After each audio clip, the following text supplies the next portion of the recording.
నమస్తే, welcome back to 100 days Bhagavad Gita life coaching. మళ్ళీ పునఃస్వాగతం. ఓం నమో భగవతే శ్రీ వాసుదేవాయ నమః.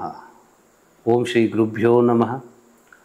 ఓం నమో భగవతే శ్రీ రమణాయ నమః. మనం ఇది వరకు 18 క్లాసులు మొదటి అధ్యాయము మరియు రెండో అధ్యాయం గురించి చెప్పుకున్నాం. ఈరోజు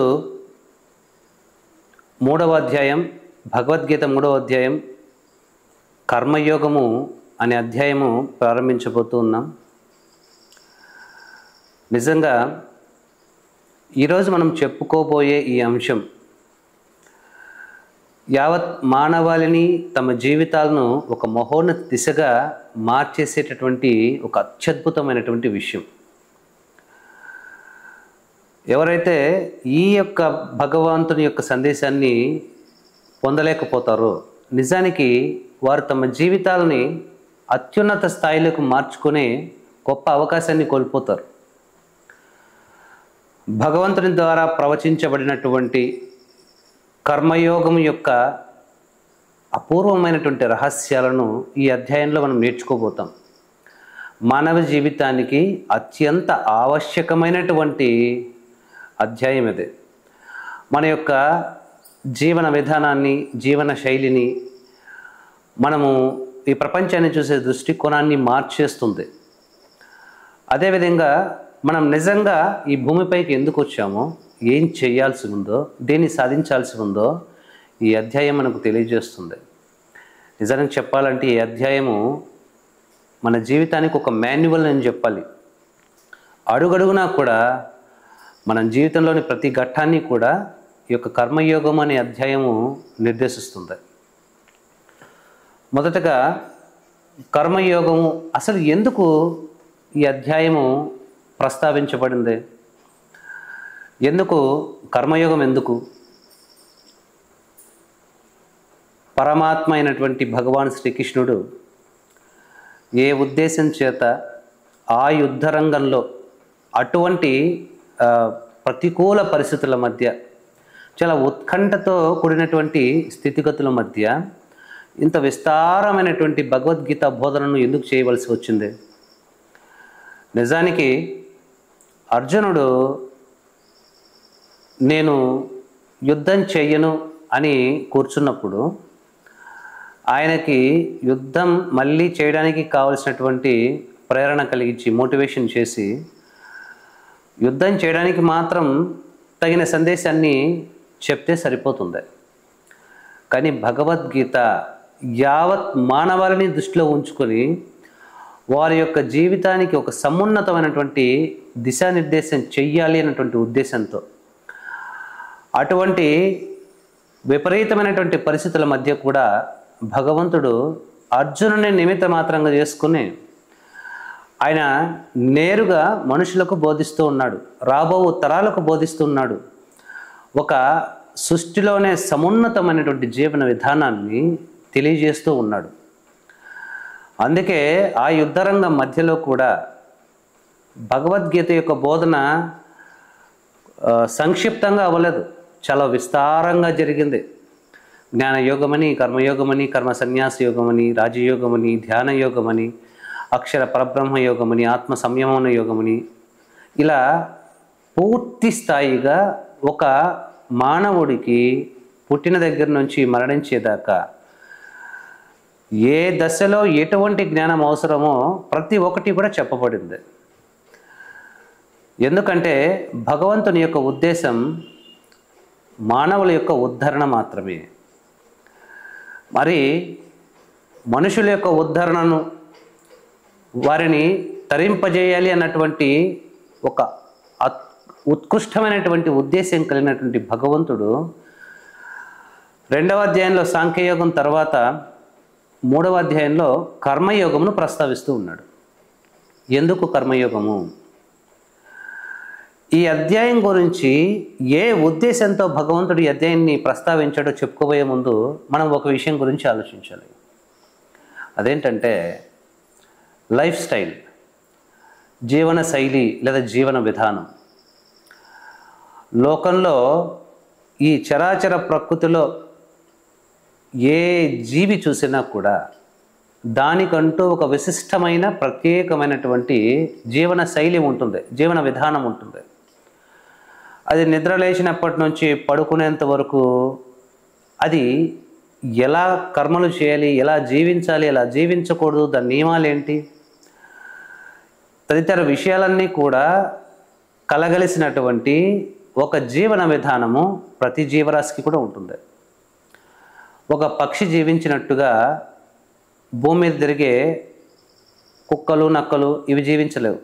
ఒక పులి జీవించినట్టుగా సాధు జంతువైనటువంటి ఆవు జీవించలేదు. అదేవిధంగా ఒక చేప జీవించినట్టుగా గాల్లో ఎగిరే పక్షులు జీవించలేవు. ప్రతి ఒక్కదానికి దానికంటూ ఒక జీవన విధానం ఉంటుంది.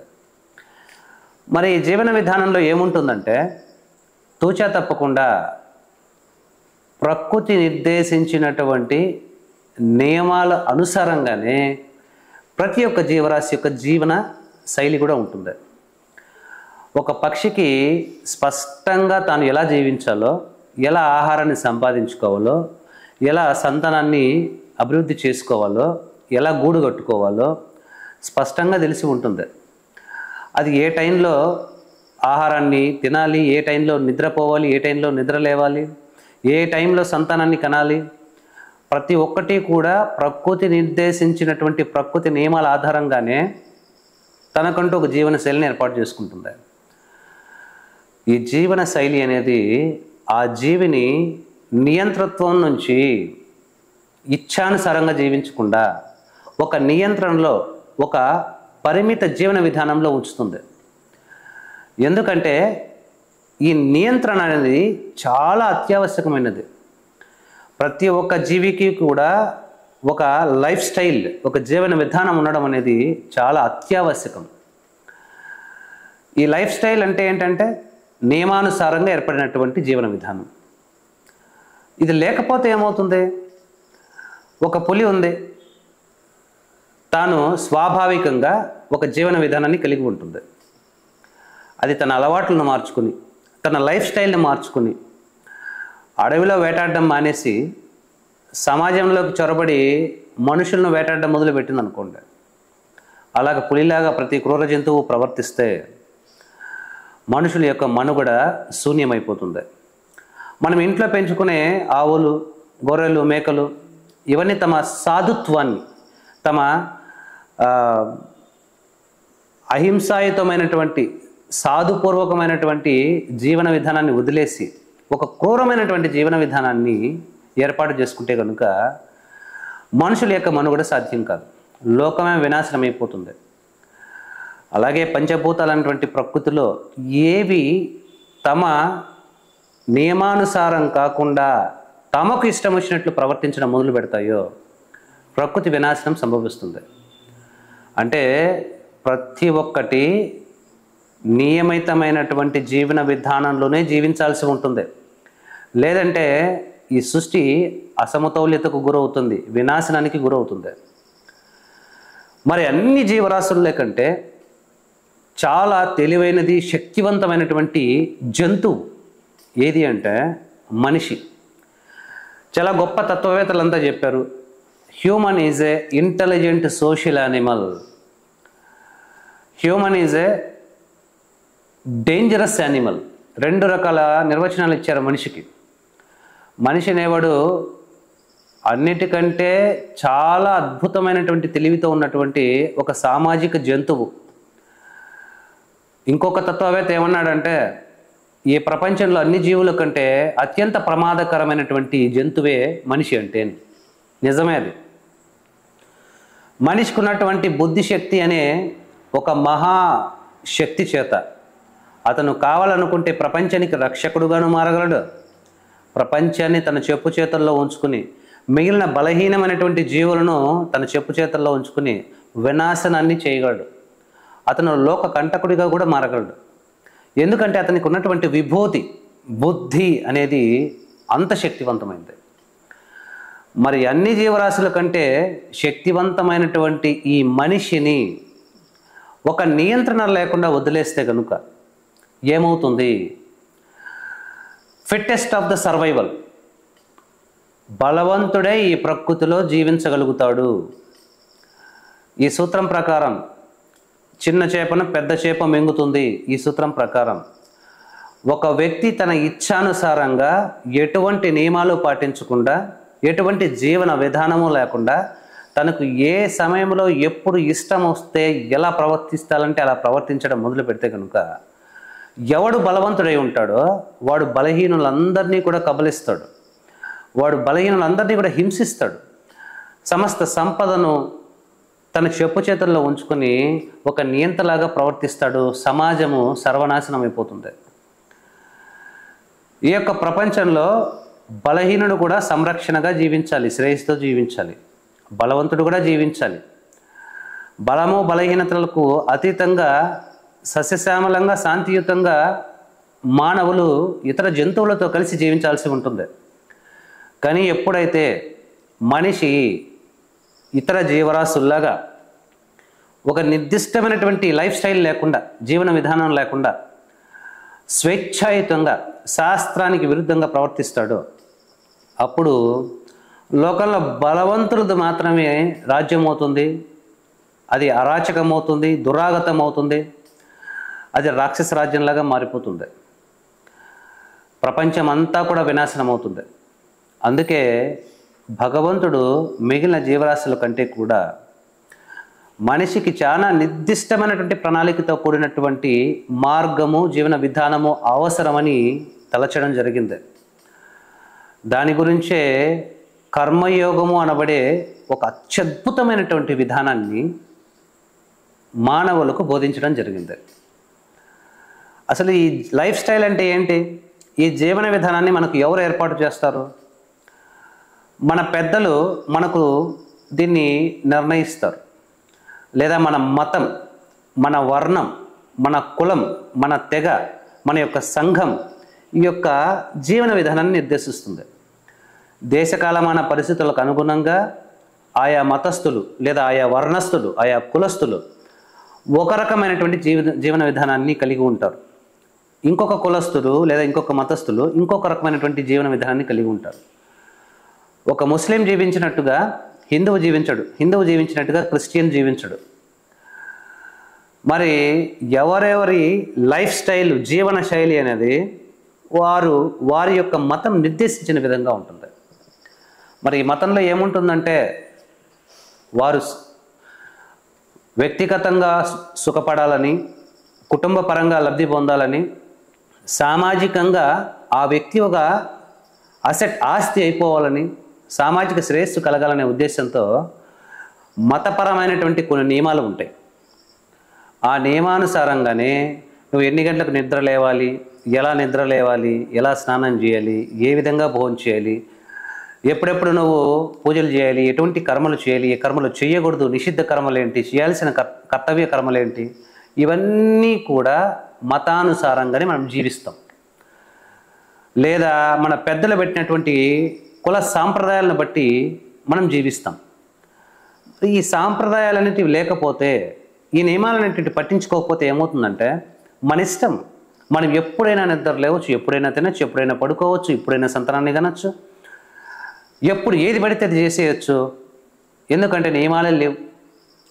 మరి అలాంటి స్థితి కలిగితే కనుక ప్రపంచంలో ఏ సంఘమైనా, ఏ కుటుంబమైనా కూడా, ఏ వర్ణమైనా, ఏ మతమైనా కూడా నిలకడగా ఉంటుందంటే విచ్ఛిన్నమైపోయి అది వినాశనానికి దారితీస్తుంది.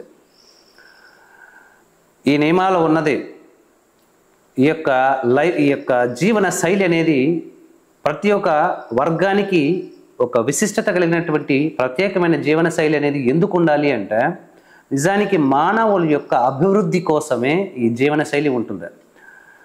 మానవులు తరించడం కోసమే ఈ యొక్క విధి విధానాలు ఉంటాయి. ఉదాహరణకి మిమ్మల్ని ఒక ప్రశ్న వేస్తాం, కారుకు బ్రేకులు ఎందుకు ఉంటాయి అని మిమ్మల్ని అడిగితే కనుక చాలామంది ఎలా సమాధానాలు చెప్తారంటే, కారు వేగంగా వెళ్ళేటప్పుడు కారును ఆపడానికి బ్రేకులు ఉండాలి, అది సురక్షితంగా వెళ్ళడానికి బ్రేకులు ఉండాలి, యాక్సిడెంట్లు జరగకుండా ఉండడానికి బ్రేకులు ఉండాలి, అని సమాధానం చెప్తారు. కానీ ఒక విశిష్టమైనటువంటి సమాధానం ఏంటంటే, కారుకి ఎందుకు బ్రేకులు ఉండాలంటే, మనం కారులో వేగంగా వెళ్ళాలంటే బ్రేకులు ఉండాల్సిందే. మీరు ఒకసారి మీ కారుకు ఉన్నటువంటి బ్రేకులను తీసేసి కారు నడిపి చూడండి, మీరు వేగంగా వెళ్ళగలిగే ధైర్యం చేయగలుగుతారా? ఎన్నటికీ మనం వేగంగా వెళ్ళలేం. కారుకు బ్రేకులు ఉన్నది వేగంగా నడపడం కోసమే. చాలామంది కారుకు బ్రేకులు ఉన్నది ఒక అడ్డంకే కదా అని అనుకుంటారు. కానీ బ్రేకులు ఉంటే తప్ప మనం వేగంగా వెళ్ళలేం. ఒక గాలిపటం ఆలోచిస్తుంది, అబ్బా ఈ దారం నన్ను పట్టుకునే ఉంది, ఈ దారం లేకపోయి ఉంటే కనుక నేను గగనతలంలో ఇష్టం వచ్చినంత ఎత్తుకు ఎగరగలను, నాకు అంత శక్తి ఉంది అనుకుంటుంది. మరి దారం తెగిపోతే గాలిపటం నిజానికి అంత ఎత్తి ఎగరగలుగుతుందంటే ఎగరలేదు, అది తక్కువ వ్యవధిలోనే పతనమైపోతుంది. మరి ఆ దారం గాలిపటాన్ని అది ఎంత ఎత్తుకు ఎగిరినా కూడా దాన్ని అలాగే పట్టి ఉంచుతుంది. గాలిపటం యొక్క విజయ రహస్యము దాన్ని పట్టుకొని ఉన్నటువంటి దారం వలనే ప్రాప్తిస్తుంది. ఇక్కడ కూడా అంతే. చాలామంది ఈ ఆచారాలు, సాంప్రదాయాలు, ఈ నియమాలు ఇవన్నీ ఏవి, ఈ మతం ఏంటి, ఈ కులం ఏంటి, ఇవన్నీ నేను ఎందుకు పాటించాలి, నేను ఇదే విధంగా నేను ఎందుకు జీవించాలి, నా ఇష్టం వచ్చినట్లు నేను జీవించవచ్చు కదా అంటే, నియమాలు ఉన్నది నిన్ను పట్టి ఉంచేది, నిన్ను ధర్మ మార్గంలో నిలిపి ఉంచేది కేవలం నీ యొక్క శాంతి కోసం, నీ యొక్క అభివృద్ధి కోసం, సంఘం యొక్క శ్రేయస్సు కోసమే, లోక శ్రేయస్సు కోసమే. ఎప్పుడైతే ఒక విధానం అంటూ లేకుండా ఎలా జీవించాలో, ఎలా కర్మలు చేయాలో, ఎలా కర్మలు చేయకూడదో తెలియకుండా మనము విధానం లేకుండా జీవించడం మొదలు పెడితే మన జీవితం మరింత పతన స్థాయికి దిగజారిపోతుంది. ఇప్పుడు బాగా గమనించండి, చాలామంది తమ జీవితాల్లో పుట్టినప్పటి నుంచి మరణించేదాకా అనేక కర్మలు చేయాల్సి ఉంటుంది. మరి ప్రతి ముఖ్యమైన కర్మ ఏ విధంగా చేయాలన్నటువంటి నియమాన్ని, పద్ధతిని మన యొక్క ఆచార సాంప్రదాయాలు, మతము నిర్దేశించి చెప్తుంది. మతము అంటే ఆచరించదగిన మార్గము అని అర్థం. ఎవరి మతం వారికి అనుసరణీయమైనటువంటి మార్గాన్ని బోధిస్తుంది. ఇక్కడ ఈ మతం గొప్పది, ఈ మతం తక్కువ అని చెప్పడానికి వీల్లేదు. వారి దేశకాలమాన పరిస్థితులకు అనుగుణంగా ఆయా మతాలు వారికి మంచినే బోధిస్తాయి, భగవంతుని చేరుకునే మార్గాన్ని బోధిస్తాయి. ఈ కాలంలో చూడండి, వివాహం అని, నామకరణం అని, అక్షరాభ్యాసం అని, ఉపనయనం అని, పితృదేవతల కర్మకాండలని, మరణించినప్పుడు జరిగే క్రతువులని, పూజలని, యజ్ఞాలని, రకరకాల ముఖ్యమైనటువంటి కార్యక్రమాలు జీవితంలో చాలామంది చేయాల్సి ఉంటుంది. వివాహాలు జరుగుతూ ఉన్నాయి. ఎలా జరుగుతున్నాయి? పూర్తిగా శాస్త్ర విరుద్ధంగా జరుగుతూ ఉన్నాయి. మరి పాదరక్షలు, బూట్లు, చెప్పులు ధరించి సూటు బూట వేసుకొని వివాహానికి ముందే, తాళి కట్టడానికి ముందే కూడా వధూవరులు రిసెప్షన్ అనే పేరుతో ఆ పెళ్లి మండపం పైన చెప్పులు వేసుకున్నటువంటి కళ్ళతో నిలబడుతూ ఉంటారు. ప్రీ వెడ్డింగ్ షూట్ అని చెప్పి అర్ధనగ్నమైనటువంటి ఫోటోలను, వీడియోలను తీసుకుంటూ ఒక పిచ్చి వింత పోకడను వాళ్ళు అలవాటు చేసుకుంటూ ఉన్నారు. వివాహాన్ని ఒక పవిత్రమైనటువంటి క్రతువుగా, కార్యంగా ఎంచుకోకుండా దాన్ని అపహాస్యం చేసేస్తూ ఉన్నారు. ఏ విధంగా చేస్తే భార్యాభర్తల బంధం చిరకాలం దాకా నిలబడుతుందో, 7 అడుగుల్లో చేసుకునే 7 ప్రమాణాల ఆధారంగా వారు తమ జీవితాన్ని ఉద్ధరించుకుంటారో ఆ విధంగా కాకుండా, మరి ఏ సాంప్రదాయానికి అనుగుణంగా, ఏ మతం యొక్క ఆచారాన్ని బట్టి ఇటువంటి వివాహాలు చేసుకుంటున్నారు? నిజానికి అటువంటి వివాహాలు ఏ సాంప్రదాయంలోనూ ఉండవు. నువ్వు నీ మతానికి సంబంధించినటువంటి సాంప్రదాయాన్ని తూచా తప్పకుండా ఫాలో అవ్వాల్సి ఉంటుంది. మరి చాలామంది పితృదేవతలకు, చనిపోయిన వారికి పితృకార్యములు, శ్రాద్ధకర్మలు, కర్మకాండలు చేయకుండా విచిత్రమైనటువంటి సిద్ధాంతాలను మాట్లాడుతూ ఉంటారు. ఆ పితృకార్యాలు లోపించి పితృదేవతల యొక్క ఆగ్రహానికి శాపానికి గురై జీవితాలను తరాలను తమ యొక్క తరతరాలను నాశనం చేసుకుంటూ ఉంటారు. ఏ సమయంలో నిద్ర లేవాలో, ఏ సమయంలో పడుకోవాలో, ఏ సమయంలో భోజనం చేయాలో ఏ నియమాలు కూడా పాటించకుండా మేము స్వేచ్ఛాజీవులం అంటూ విచిత్రమైన వింత జీవితాలను గడుపుతూ ఉంటారు. మనం బాగా గమనిస్తే మనిషి యొక్క జీవితంలో అడుగడుగున పెను ప్రమాదాలు, పెను సవాళ్ళు, ప్రకృతి ఉత్పాతాలు, అకాల మరణాలు, అనేక రుణ బాధలు, వ్యాధులు సంక్రమించి అతలాకుతలమైపోతున్నాడు మనిషి. దీనికి కారణం ఏంటి? ఎందుకు అంత దుఃఖాన్ని అనుభవిస్తున్నాడంటే గత శరీరాల్లో, గత జన్మల్లో ఉన్నప్పుడు తాను ఒక జీవన విధానాన్ని అనుసరించకుండా, నీతి నియమాలను అనుసరించకుండా, ఒక సాంప్రదాయాన్ని అనుసరించకుండా ఇష్టారాజ్యంగా తాను చేసినటువంటి పాపకర్మల ఫలితంగా ఇప్పుడు ఈ స్థితిగతులు లభిస్తున్నాయి. ఎందుకు నా జీవితంలో ఇన్ని కష్టాలు వస్తున్నాయి? ఎందుకు నాకింత రోగాలు నన్ను ముట్టడిస్తున్నాయి? ఎందుకు నాకు ఇన్ని రుణబాధలు? ఎందుకు నా కుటుంబంలో ఇంత అశాంతి ఉంది? ఇన్ని కష్టాలకు కారణం ఏంటో మనిషి తెలుసుకోలేకపోతుండే. ఎందుకంటే ఇష్టం వచ్చినట్లు మతి లేకుండా గతి తప్పినటువంటి కర్మలు చేయడం, ఆ కర్మలు చేయాల్సిన రీతిగా కాకుండా వ్యతిరేక ఫలితాలను ఇచ్చినట్టు చేయడం, ఆ వ్యతిరేక ఫలితాల యొక్క ప్రభావం చేత నిరంతర దుఃఖాన్ని, జీవితం అమృతమయంగా జీవించాల్సినటువంటి జీవితాన్ని నిరంతర దుఃఖభాజనంగా తయారు చేసుకుంటూ ఉన్నాడు. ఎందుకంటే ఉండాల్సిన రీతిలో ఉండట్లేదు. ఇందాకే చెప్పుకున్నాం, క్రూర జంతువులు తమ ఉండాల్సిన పద్ధతిలో ఉండకపోతే ఏమవుతుందో, మరి మనిషి అందరికంటే పెద్ద క్రూర జంతువు అయిపోతాడు సంస్కారం లేకపోతే కనుక. మరి అటువంటి సంస్కారం లేనటువంటి మనుషులుగా తయారైతే, ఒక పద్ధతి లేకపోతే, జీవన విధానం, లైఫ్ స్టైల్ లేకపోతే ప్రతి కర్మ కూడా వికటిస్తుంది. కర్మబంధం కాలికి జుట్టుకొని నిన్ను తరింపనీయకుండా, శాంతిగా బతకనీయకుండా, భగవద్ దర్శనాన్ని చేసుకునేకుండా చేస్తుంది. ఈ ఉత్పాతం జరగకుండా మనుషులని ఉద్ధరించాలి అన్నటువంటి ఉద్దేశంతో భగవంతుడు కర్మయోగమును బోధించడం జరిగింది. కర్మయోగం అంటే అదొక ఆధ్యాత్మిక సిద్ధాంతమో ఆధ్యాత్మిక మార్గమో కాదండి. కర్మయోగం అంటే లైఫ్ స్టైల్. రోజు మనిషి చచ్చేంత దాకా ఎలా జీవించాలో నేర్పించే ఒక ఆదర్శం, ఒక పద్ధతి, ఒక జీవన విధానం. అదొక ఆధ్యాత్మిక పద్ధతి అనుకుంటాం. కానీ కర్మయోగం అంటే మనం అవలంబించాల్సినటువంటి లైఫ్ స్టైల్, జీవన విధానం అది. మరి కర్మయోగాన్ని భగవంతుడు 3వ అధ్యాయంలో బోధిస్తున్నాడు. అర్జునుడు అడుగుతున్నాడు 2వ అధ్యాయంలో, జ్ఞానయోగం గొప్పది, జ్ఞానము, ఆత్మజ్ఞానం అన్నిటికంటే శ్రేష్టమైనది అని జ్ఞానయోగం గురించి అద్భుతంగా చెప్పిన తరువాత అర్జునునికి ఒక సందేహం వచ్చింది. అటువంటి సందేహమే మనుషులందరికీ కూడా వస్తుంది. ఏంటా సందేహం అంటే, జాయసీ చేత్ కర్మణస్తే మత బుద్ధిర్జనార్దన తత్కిం కర్మణి ఘోరే మాం నియోజయసి కేశవ.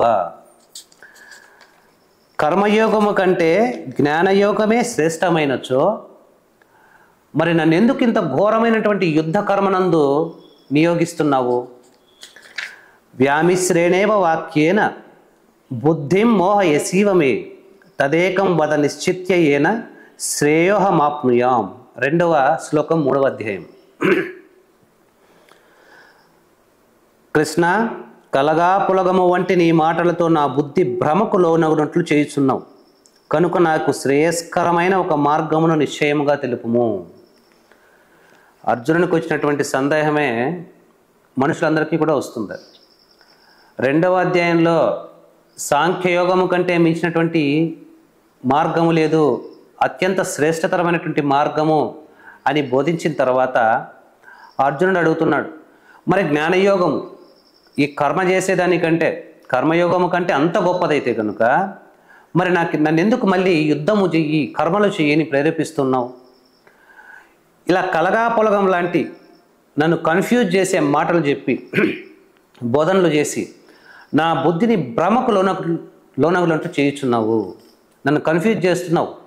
ఏం చేయాలో నేను నిర్దేశించుకోలేకుండా బోధిస్తున్నావు. ఇటువంటి భ్రమకు లోను చేసే మాటలను చెప్పకుండా దయచేసి నాకు ఏది అత్యంత శ్రేయస్సును కలిగిస్తుందో ఆ మార్గమును బోధించుము అని అర్జునుడు శరణాగతుడై భగవంతుని వేడుకుంటున్నాడు. నిజమే, ఎవరైనా పెద్దలు రెండు మార్గాలు, అనేక రకాల మార్గాల గురించి బోధిస్తూ అన్నీ గొప్పవని చెప్పినప్పుడు మనకు ఏది పాటించాలో కన్ఫ్యూజ్ అయిపోతూ ఉంటాం, సందిగ్ధంలో పడిపోతూ ఉంటాం. ఏ మార్గం శ్రేష్టమైనది అని నిర్ణయించుకోలేకపోతాం. శ్రీకృష్ణ పరమాత్మ ఏమో జ్ఞానయోగం ఉత్కృష్టమైంది అని చెప్పిన తర్వాత కర్మయోగం మొదలుపెట్టాడు. అందుకే అర్జునుడు అడుగుతున్నాడు, కర్మయోగం కంటే జ్ఞానయోగం అత్యంత గొప్పదైనప్పుడు మళ్ళీ నన్ను కర్మయోగిగా ఉండమని ఎందుకు చెప్తున్నావు, యుద్ధం చేయమని ఎందుకు చెప్తున్నావు, నేను ఒక జ్ఞానయోగిగా ఉండవచ్చును కదా అని అంటూ ఉన్నాడు. మనందరికీ కూడా ఇలాంటి సందేహం వస్తుంది. ఈ సందేహానికి సమాధానంగా భగవంతుడు 3వ శ్లోకాన్ని చెప్తూ ఉన్నాడు. లోకేస్మిన్ ద్వివిధానిష్ట పురా ప్రోక్త మయానగ జ్ఞానయోగేన సాంఖ్యానాం కర్మయోగేన యోగినాం. చూడండి, అర్జునుడి యొక్క ఈ సందేహానికి, యావత్ మానవాళి యొక్క ఈ సందేహానికి భగవాన్ శ్రీకృష్ణుడు సమాధానం చెప్తున్నాడు అద్భుతమైనటువంటి విధంగా. ఓ అర్జున, ఈ లోకమున నా కేవలం 2 మార్గములు మాత్రమే చెప్పబడినవి. జ్ఞానయోగులకు సాంఖ్యయోగము, కర్మలను ఆచరించే గృహస్థుడికి కర్మయోగము. అంటే నేను 2 మార్గములు మాత్రమే నా చేత మనుషులకు బోధించబడింది, జ్ఞానయోగము, కర్మయోగము. ఈ 2 ఉన్నాయి అని చెప్తున్నాడు.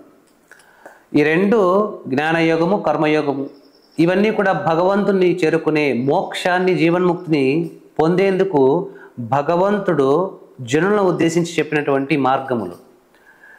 వీటిని అందరూ కూడా జ్ఞానయోగము, కర్మయోగం అంటే ఇవన్నీ మనకు కాదు, ఇవన్నీ ఎవరైతే ఆధ్యాత్మిక సాధనలు చేస్తారో వాళ్ళ కోసమే అనుకొని తాము యథావిధిగా జీవిస్తూ ఉంటారు. ఇక్కడ అలా కాదండి. జ్ఞానయోగము, కర్మయోగం అనేది ఒక వర్గం యొక్క ప్రజలకు సంబంధించో, ఒక మతానికి లేదా ఒక కులానికో, ఒక స్త్రీకి లేదా పురుషుడికో చెప్పబడినవి కాదు. భూమి మీద ఉన్నటువంటి సమస్త మతాలకు, సమస్త వర్ణాలకు, సమస్త సంఘాలకు కుల మత విచక్షణ లేకుండా, స్త్రీ పురుష లింగ భేదం లేకుండా ప్రతి ఒక్కరూ ఖచ్చితంగా ఆచరించి తీరాల్సినటువంటి మార్గములు, జీవన విధానములు 2 ఉన్నాయి, జ్ఞానయోగము లేదా కర్మయోగం. భగవంతుడు మానవులను 2 విధాలుగా మాత్రమే వర్గీకరిస్తున్నాడు. ఒకడు సన్యాసి, ఇంకొకడు గృహస్థుడు.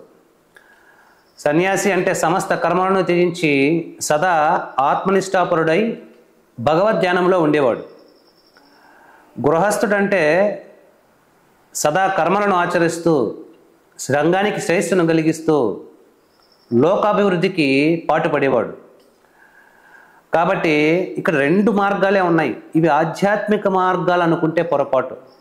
ఇవి ఆధ్యాత్మిక మార్గాలు మాత్రమే కాదు, ఇవి జీవన విధానాలు, మనుషులు జీవించాల్సిన, అడాప్ట్ చేసుకోవాల్సినటువంటి లైఫ్ స్టైల్స్. ఇవి జ్ఞానయోగము, కర్మయోగము లైఫ్ స్టైల్ ఎలా అవుతుంది? ఇది ఆధ్యాత్మిక మార్గాలు కదా అని అనుకుంటారు. నిజానికి మనుషులందరూ కూడా పుట్టుకతో ప్రతి ఒక్కడూ కూడా ఆధ్యాత్మిక జీవిగానే పుడుతున్నాడు. అందుకే పుట్టిన బిడ్డలను మనం పరబ్రహ్మ స్వరూపం అంటాం. అంటే పుట్టినప్పుడు సాక్షాత్తు భగవంతుని స్థితిలోనే మానవుడు జన్మిస్తూ ఉన్నాడు. తర్వాత అజ్ఞానము చేత, అవిద్య చేత, స్వార్థము చేత, నేను నాది అన్నటువంటి అహంకారము చేత ఈ యొక్క ఆధ్యాత్మిక జీవిగా పుట్టి రాను రాను అజ్ఞానాన్ని వృద్ధి చేసుకుని ప్రాపంచిక జీవిగా మారిపోతున్నాడు. అందుకే మనం స్పిరిచువాలిటీ వేరు, normal day to day life వేరు అనుకుంటూ ఉంటాం. ప్రాపంచిక జీవితం వేరు, ఆధ్యాత్మిక జీవితం వేరు. ప్రాపంచిక జీవితంలో సుఖపడిన తర్వాతనే ఆధ్యాత్మికంలోకి వెళ్ళాలి అనుకుంటూ ఉంటారు.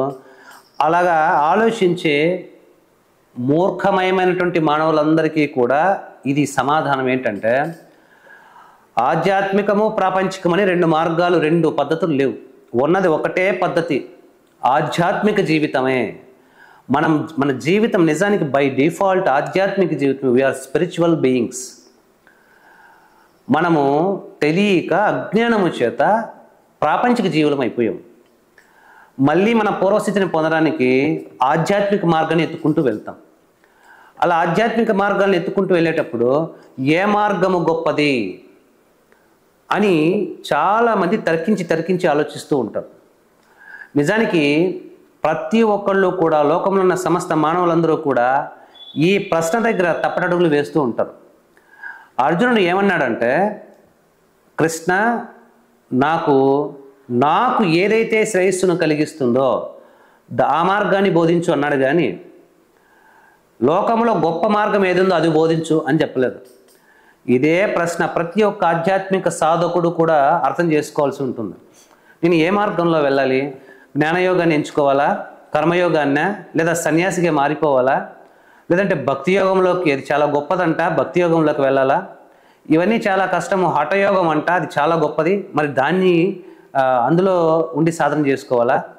ఇవన్నీ కాదు, క్రియాయోగం అత్యంత శ్రేష్టమైంది, క్రియాయోగం చాలా గొప్పది, అది చాలా వరల్డ్ ఫేమస్, ప్రపంచ ప్రఖ్యాతి చెందిందే, కాబట్టి క్రియాయోగంలోకి వెళ్ళాలా? లేదంటే ఇంకొక లయయోగము, స్వరయోగము, రకరకాల యోగాలు ఉన్నాయి. ఏ మార్గాన్ని నేను ఎంచుకొని నా జీవితాన్ని కొనసాగించాలి, సాధన చేయాలి అనే ప్రశ్న వచ్చినప్పుడు సమాధానం ఏంటంటే, ఎప్పుడూ కూడా లోకంలో గొప్పవి అని చెప్పుకోబడుతున్నటువంటి మార్గం గురించి తప్పించిపోవద్దు. నీకు కావాల్సింది గొప్పది కాదు, నీకు ఏది శ్రేయస్కరమో, నీ స్వధర్మానికి అనుగుణంగా, నీ వర్ణాశ్రమ ధర్మాలకు అనుగుణంగా ఏ సాధన అయితే, ఏ జీవన విధానం అయితే గొప్పదో, తగినదై ఉంటుందో ఆ మార్గాన్ని మాత్రమే ఎంచుకోవాలి. అందుకే భగవంతుడు చెప్తున్నాడు, అర్జున, నువ్వు కర్మయోగివి కమ్ము అంటున్నాడు. నువ్వు ప్రతిఫలాన్ని ఆశించకుండా యుద్ధానికి సిద్ధము అంటున్నాడు. కారణం ఏంటంటే, అర్జునుని యొక్క స్వధర్మం ప్రకారం అతడు ఒక క్షత్రియుడు, పైగా గృహస్థుడు. అతను జ్ఞానయోగికి అధికారి కాడు, అతనికి అర్హత లేదు. ఎందుకు అర్హత లేదు అంటే, అతను గృహస్థుడు అయిపోయి ఉన్నాడు, పైగా క్షత్రుడు అయిపోయి ఉన్నాడు. అతని వర్ణానికి, అతని స్వభావానికి అనుగుణంగా అతడు ఆచరించదగినటువంటి మార్గాన్ని బోధించాలి, కానీ లోకంలో ఏది గొప్పది ఉంటుందో దాన్ని బోధించడం లేదు శ్రీకృష్ణ పరమాత్మ. ఇక్కడ కూడా చాలామంది జ్ఞానయోగం గొప్పది, కర్మయోగం గొప్పది, ధ్యానయోగం ఇంకా గొప్పది అనుకుంటూ గొప్ప గొప్ప మార్గాల గురించి అన్వేషిస్తూ ఉంటారు. అది కాదండి. నువ్వు ఏ మార్గానికి అధికారి అంటే అర్హత కలిగి ఉన్నావో మొదట అది తెలుసుకోవాల్సి ఉంటుంది.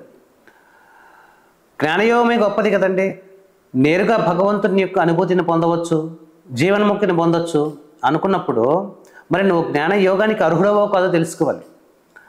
ఏంటి జ్ఞానయోగికి, కర్మయోగికి? జ్ఞానయోగంలో కూడా కర్మలు చేయకుండా సైలెంట్గా మౌనంగా కూర్చొని ఉండాలా? కర్మయోగంలో కర్మలు చేస్తూ ఉండాలా? మరి కర్మలు చేస్తే కనుక మనకు అది బంధనాలై తగులుకొని మనల్ని తరింపనీయకుండా చేస్తాయి కదా, పాపపుణ్యాల సుడిగుండంలో మనల్ని చిక్లిస్తాయి కదా అని చాలామందికి సందేహం వస్తూ ఉంటుంది. అటువంటి సందేహాలకు ఏది శ్రేష్టమైనది, దేనికి నువ్వు అధికారి? ఉన్నవి రెండు మార్గాలే, ఈ ధ్యానయోగము, హఠయోగము, క్రియాయోగము, రాజయోగము, భక్తి యోగము, సన్యాస యోగము, ఇవన్నీ కూడా ఖచ్చితంగా కర్మయోగము కిందికే వస్తాయి. ఒక్క సన్యాసి, సర్వసంగ పరిత్యాగి అయినటువంటి ఆత్మజ్ఞానాన్ని పొందినటువంటి సన్యాసి మాత్రమే అనుసరించేది జ్ఞానయోగం. మిగిలినవన్నీ కూడా భక్తి యోగం అవ్వని, ధ్యానయోగం అవ్వని, నిష్కామ కర్మయోగం అవ్వని, రాజయోగం అవ్వని, స్వర లయ క్రియ యోగం, ఏ యోగమైనా కూడా కర్మయోగం కిందికి వస్తుంది. కాబట్టి లోకంలో ఉన్నవి భగవంతుడి చేత చెప్పబడినవి రెండు మార్గాలు మాత్రమే, జ్ఞానము, కర్మ, జ్ఞానయోగము, కర్మయోగము. ఇందులో నేను ఏది సాధన చేయాలి, దేన్ని నేను అనుసరించి జీవన విధానాన్ని ఏర్పాటు చేసుకోవాలి అంటే కనుక మొదట దేనికి నువ్వు అర్హుడవో తెలుసుకోవాల్సి ఉంటుంది. ఇక్కడ ఈ సందేహానికి ఎవరు అర్హులు అని తెలుసుకోవడానికి భగవంతుడు ఈ శ్లోకం ద్వారా వివరిస్తున్నాడు. నహి కశ్చిత్ క్షణమపి జాతు తిష్టత్య కర్మకృత్ కార్యతే హవశః కర్మ సర్వః ప్రకృతి జైర్గుణై. 5వ శ్లోకం 3వ అధ్యాయం చూడండి. నహి కశ్చిత్ క్షణమపి జాతు తిష్టత్య కర్మకృత్ కార్యతే హవశః కర్మ సర్వః ప్రకృతి జైర్గుణై. అర్జున, మానవులు కానీ ఏ జీవి కానీ కర్మ చేయకుండా ఒక్క క్షణము కూడా ఉండలేదు. అది జ్ఞానయోగి అయినా, సన్యాసి అయినా, కర్మలు చేసే గృహస్థుడైనా, భక్తుడైనా, హఠయోగి అయినా, ఎవరైనా సరే కర్మలు చేయకుండా మాత్రం ఒక్క క్షణము కూడా ఉండలేరు. నహి కచ్చిత్ క్షణమపి జాతు తిష్టత్య కర్మకృత్. తినడము, త్రాగడము, నడవడము, అటు ఇటు కదలడము, నిద్రపోవడము, లేవడము, ఇవన్నీ కూడా కర్మలే. ఈ కర్మలను ఒక జ్ఞానయోగి చేయాల్సి ఉంటుంది, కర్మయోగి చేయాల్సి ఉంటుంది, లోకంలో మనుషులందరూ కూడా చేయాల్సి ఉంటుంది, ఖచ్చితంగా చేయాల్సి ఉంటుంది. అంటే జ్ఞానయోగి కర్మలు చేయాల్సిందే ఖచ్చితంగా, కర్మయోగి కూడా చేయాల్సిందే.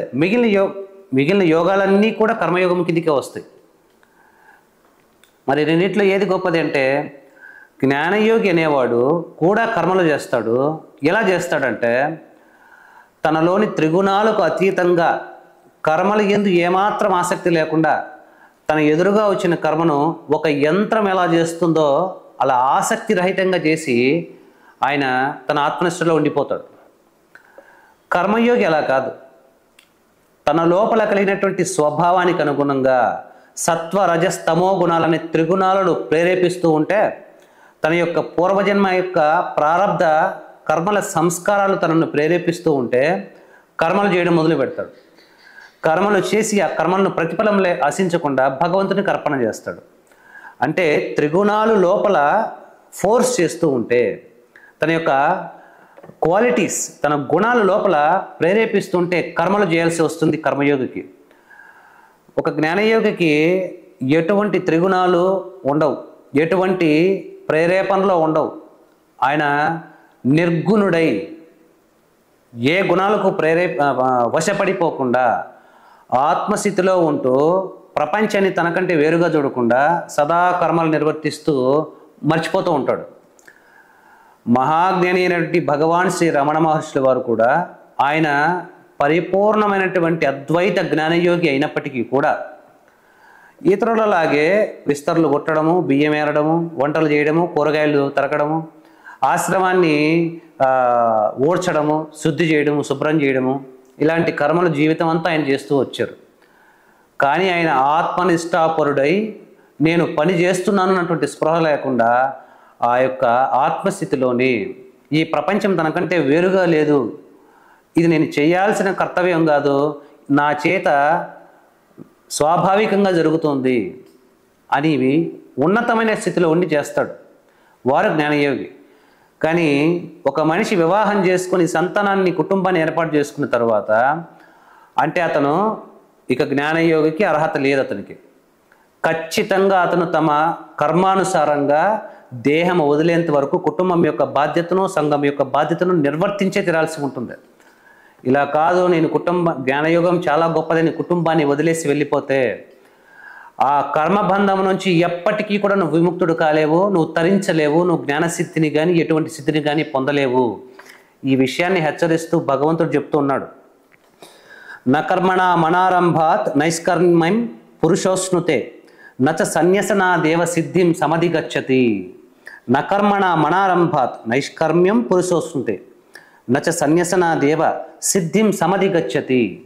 చూడండి, మనుషుడు కర్మలను ఆచరింపకుండా నైష్కర్మ్యము అనగా యోగనిష్ట సిద్ధిని పొందలేడు. అట్లే కేవలము కర్మలను త్యజించినంత మాత్రమున సిద్ధిని అనగా సాంఖ్యనిష్టను కూడా అతను పొందజాలడు. జ్ఞానయోగి అంటే ఎప్పుడు ఏ పని చేయకుండా మౌనంగా కూర్చొని ఉండడమే కదా అనుకుని కర్మలను బాహ్యంగా మాత్రం చేయకుండా గమ్మున మూతి ముడుచుకొని ఒక మూల కూర్చొని ఉండేవాళ్ళు లోపల వ్యవహారాల గురించి, కర్మల గురించి చింతిస్తూ ఉంటారు. అటువంటి వాడు జ్ఞానయోగ సిద్ధిని కూడా పొందలేడు.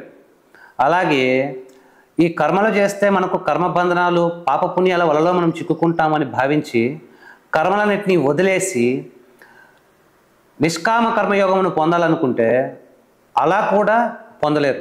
అంటే కర్మను త్యజించను లేడు, అలాగని కర్మను చేయలేడు. ఏ రెండింటిని చేసినా కూడా సిద్ధి పొందలేడు.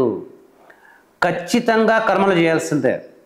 మరి జ్ఞానయోగి ఆత్మనిష్టాపరుడై ఎటువంటి ఆసక్తి లేకుండా, కర్మల యందే ఆసక్తి లేకుండా కర్మలు చేయాలి. కానీ ఒక కర్మయోగి మాత్రము కర్మల యందు ఆసక్తి కలిగి ఉండి కర్మ ఫలాల యందు మాత్రము ఎటువంటి ఆసక్తి లేకుండా వాటిని ఈశ్వరార్పణం చేయాలి. తను శ్రద్ధగా కర్మలు చేయాలి, కానీ ఫలితాన్ని ఆశించకూడదు అని మనం గత అధ్యాయంలో చెప్పుకున్నాం. మరి ఇప్పుడు ఒక మనిషికి వివాహం అయింది అంటే అతని ప్రారబ్ధ కర్మఫలం ప్రకారము అతనితో రుణానుబంధాన్ని ఏర్పాటు చేసుకుంటూ భార్య, పుత్రులు, అన్నదమ్ములు, స్నేహితులు, బంధువులు, ఒక కుటుంబం ఏర్పడుతుంది. అంటే నువ్వు ఇంకా బాధ్యతను నిర్వర్తించాల్సి ఉంది, ఇంకా కర్మలు చేయాల్సి ఉంది. ఈ కర్మలను వదిలేస్తే కనుక, వదిలేసి సన్యాసి అయిపోతే మాత్రము నువ్వు సన్యాసి అయిపోయినంత మాత్రాన సన్యాసిగాను జ్ఞానయోగ సిద్ధిని పొందలేవు. అలాగే ఇక్కడ కర్మలు వదిలేసావు కాబట్టి ఇటువైపు నుంచి కూడా నువ్వు భ్రష్టు పట్టిపోతావు. చాలామంది విచిత్రమైనటువంటి ఉపదేశాలు వినేసి సమస్తమును త్యజించేసామని చెప్పి భార్య బిడ్డలను వదిలేసి సన్యాసం స్వీకరించి అలా నడుచుకుంటూ అలా సన్యాసికి కాకుండా సంసారికి కాకుండా ఎటు కాకుండా పోతూ ఉంటావు. నీ స్వధర్మాన్ని ఎప్పటికీ నువ్వు వదలకూడదు. అది నీ జన్మకు ఈ యొక్క విశ్వము, దైవము, నీ యొక్క విధిరాత నిర్ణయించబడినటువంటి జీవితం. ఈ జీవితాన్నే నువ్వు యోగముతో సాధించుకోవాల్సి ఉంటుంది. కర్మయోగం అందుకే చెప్పబడింది.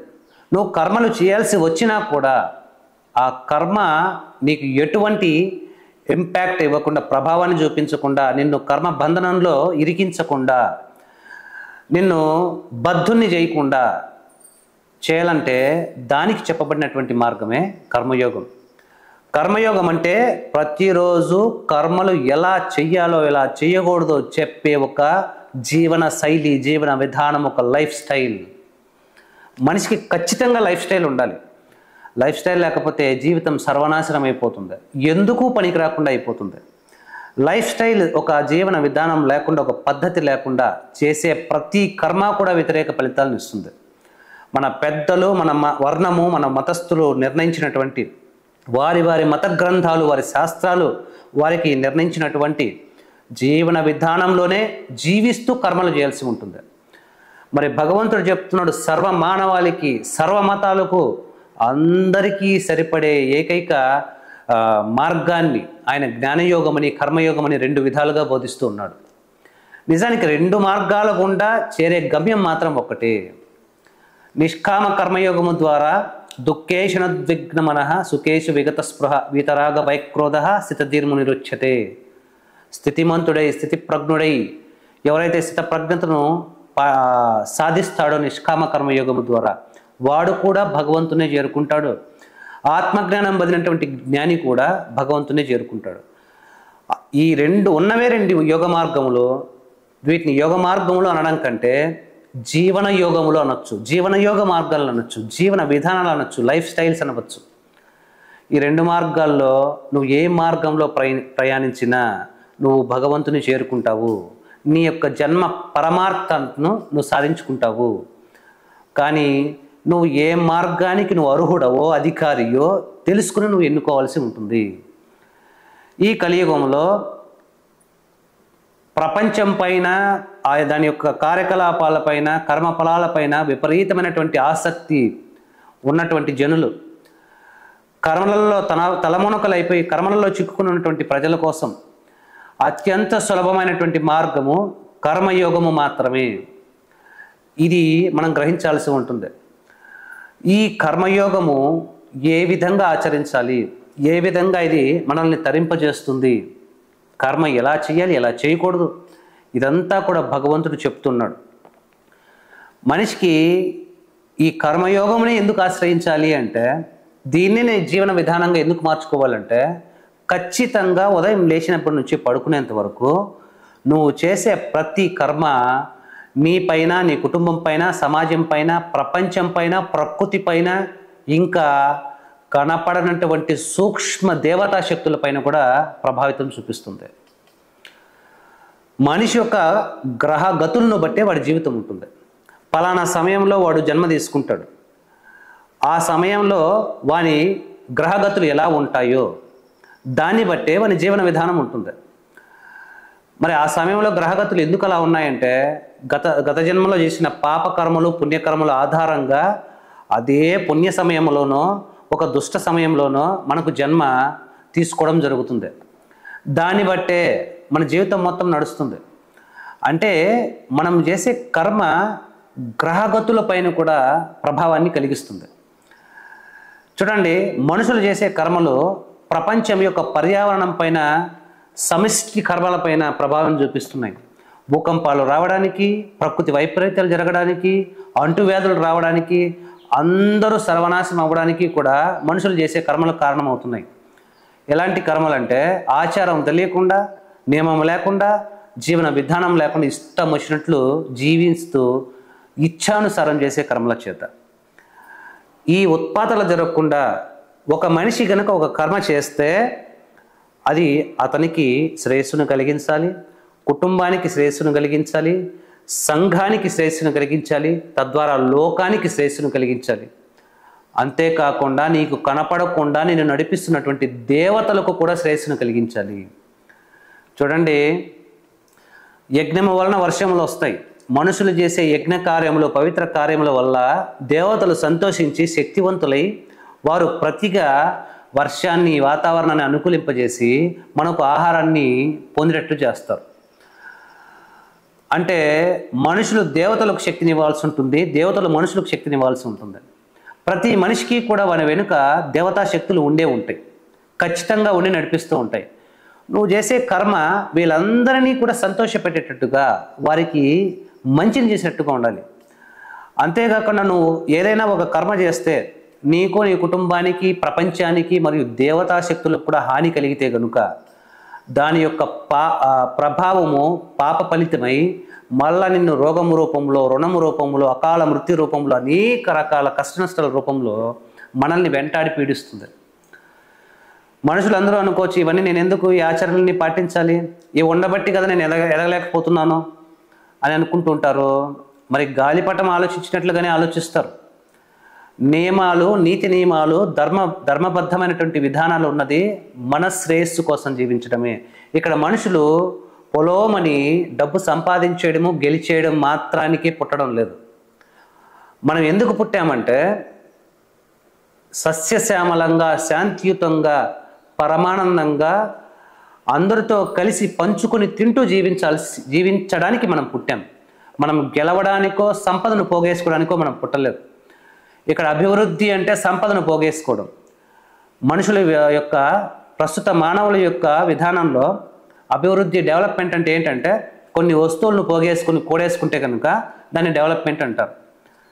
కానీ ధర్మాన్ని నిలపడానికి జీవించే జీవితమే అది అభివృద్ధికరమైనటువంటి జీవితం. ఇక్కడ నీ ఆస్తులను డెవలప్ చేసుకోవడం కాదు, నీ యొక్క వ్యక్తిత్వాన్ని డెవలప్ చేసుకోవాల్సి ఉంటుంది. వ్యక్తిత్వం డెవలప్ అవ్వాలంటే, వ్యక్తిత్వం వికాసం అవ్వాలంటే నియమానుసారంగా జీవించాల్సి ఉంటుంది. ఆ నియమాలనే కర్మయోగం అనే మార్గము బోధిస్తుంది మనకు. చాలామంది ఈ నియమాలని నాకు అవసరం లేదు, నేను ఇష్టం వచ్చినట్లు చేస్తాను, ఎవరు చూస్తారు నేను తప్పు చేస్తే అనుకుంటూ ఉంటారు. నువ్వు ఎవ్వరికీ తెలియకుండా తప్పు చేయవచ్చు, దేవతలను సైతం నువ్వు మోసం చేయొచ్చు, కానీ కాలానికి తెలియకుండా నువ్వు ఏమీ చేయలేవు. నువ్వు తెలిసి చేసిన తప్పైనా, తెలియకుండా చేసిన తప్పైనా, ఒప్పైనా, ప్రతి కర్మ కూడా, ప్రతి సెకండు నువ్వు చేసే కర్మ, ప్రతి క్షణము నువ్వు చేసే కర్మ కాలంలో రికార్డ్ అవుతుంది. టైం రికార్డ్స్ ఉంటాయి, కాలంలో నమోదవుతుంది. కాలము సర్వసాక్షిభూతమై నిన్ను గమనిస్తూ ఉంటుంది. నువ్వు తప్పుడు పనులు ఎవరికి తెలియకుండా చేసేసి గమ్మున ఉన్నంత మాత్రాన నీ అకృత్యాన్ని రికార్డ్ చేసుకున్నటువంటి కాలము అదను చూసుకొని నీ పరిస్థితులకు అనుగుణంగా అదను చూసుకొని నిన్ను మళ్ళీ కాటేస్తుంది. వ్యతిరేక ఫలితాలను, నువ్వు చేసిన పనులకు వ్యతిరేక ఫలితాలను ఇచ్చి నీ జీవితంతో ఆడుకుంటుంది. కాలమే నిన్ను శిక్షిస్తుంది. కాబట్టి కాలాన్ని ప్రపంచంలో ఎవరు మోసం చేయలేరు. కాలం అనేది మనకు ఇవ్వబడినటువంటి అత్యంత గొప్పదైనటువంటి సంపద. ఈ సంపదను మనం ఎందుకు వాడుకోవాలి అంటే, ఆ యొక్క కాలంలో మనం ధర్మాన్ని పాటిస్తూ గొప్ప జీవన విధానాన్ని జీవిస్తూ నియమాలతో కొన్ని శాస్త్రవిహితమైనటువంటి కర్మలను, సత్కర్మలను, దైవార్చిత కర్మలను చేస్తూ ఆ కర్మలను కాలంలో నమోదు చేయాల్సి ఉంటుంది. అప్పుడు సత్కర్మలను నమోదు చేసుకున్నటువంటి కాలమే నీకు సరైనటువంటి ఫలితాన్ని సరైనటువంటి కాలంలో నీకు తిరిగి ఇస్తుంది, నిన్ను ఉద్ధరిస్తుంది. కాబట్టి కాలపురుషుణ్ణి మనం ఎన్నటికీ మనం ఏమార్చలేం. ఈ విషయాన్ని మనము గుర్తుపెట్టుకొని జీవించాల్సి ఉంటుంది. కాబట్టి ప్రతి ఒక్కళ్ళు కూడా వారి సమున్నతమైనటువంటి జీవితాన్ని జీవించాలంటే, జీవన్ముక్తిని పొందాలంటే, జీవించి ఉండంగానే మోక్షస్థితిని పొందాలనుకుంటే ఖచ్చితంగా వారి అర్హతను అనుసరించి జ్ఞానయోగము లేదా కర్మయోగము ఈ రెండే మార్గములు ఉన్నాయి. గృహస్థుడైతే కనుక ఖచ్చితంగా నిష్కామ కర్మయోగము అత్యంత శ్రేష్టతరమని భగవంతుడే చెప్తున్నాడు. నువ్వు నిష్కామ కర్మయోగమై యుద్ధమును ఆచరించడానికి సన్నద్ధము కమ్ము అర్జున అని భగవంతుడు బోధిస్తూ ఉన్నాడు. కాబట్టి ఈ కర్మయోగం యొక్క, ఈ నిష్కామ కర్మ యొక్క రహస్యాలను, మనిషి జీవించాల్సినటువంటి జీవన విధానంలోని రహస్యాలను, జీవన్ముక్తి యొక్క రహస్యాలను, కర్మ యొక్క రహస్యాలను, వాటి ప్రతిఫలాలైనటువంటి పాపపుణ్యాల యొక్క రహస్యాలను బోధించే ఈ కర్మయోగ సిద్ధాంతాన్ని మనము పూర్తిగా తెలుసుకుందాం రాబోయే తరగతుల్లో. ధన్యవాదాలు. నమస్తే.